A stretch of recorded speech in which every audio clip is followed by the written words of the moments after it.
একজন পুরুষ যদি পরকিয়া করে তার শাস্তি কি? পুরুষ যদি পরকিয়া করে কিংবা নারী পরকিয়া করে শাস্তি একই। মনে রাখবেন, আল্লাহর জমিনে সবচেয়ে ভয়াবহ অপরাধ, যেই অপরাধের শাস্তি সবচেয়ে জঘন্য, সেটা হলো এই পরকিয়া। অর্থাৎ বিবাহিত পুরুষ এবং নারী যদি হারাম সম্পর্কে লিপ্ত হয় তাদের শাস্তি সবচেয়ে ভয়াবহ। কেন শাস্তি ভয়াবহ জানেন? এক সময় আমি গত কিছুদিন আগে বাংলাদেশে এক ভাইকে থাইল্যান্ডে দেখা হয়েছে, অনেক বয়স।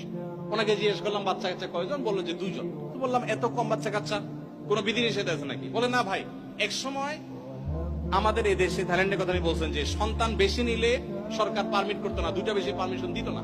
আর এখন সরকার উল্টা, বরং সন্তান বেশি নিলে আরো ভাতা দেয়।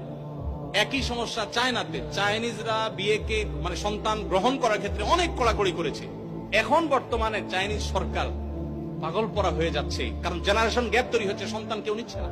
ইতালির একই অবস্থা। গোটা পৃথিবী আজকে সাফার করছে এইগুলোর কারণে।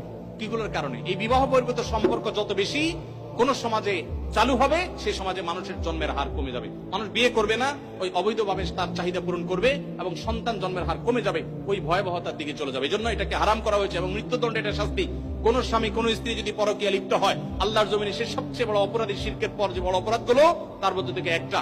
অতএব এখান থেকে বেরিয়ে আসতে হবে আল্লাহর ভয়ে এবং তাদেরকে নসিহা করতে হবে। নবী সাল্লাল্লাহু আলাইহি সাল্লাম পরকীয়ায় যারা আসক্ত বা অন্যের মানে একজন পুরুষ হয়ে নারীর প্রতি, নারী হয়ে অন্য পুরুষের প্রতি যারা আসক্ত, তাদেরকে বলেছেন তোমার স্বামীর কাছে, তোমার স্ত্রীর কাছে যা আছে অন্য নারী বা অন্য পুরুষের কাছে একই জিনিস আছে, ভিন্ন কিছু নয়।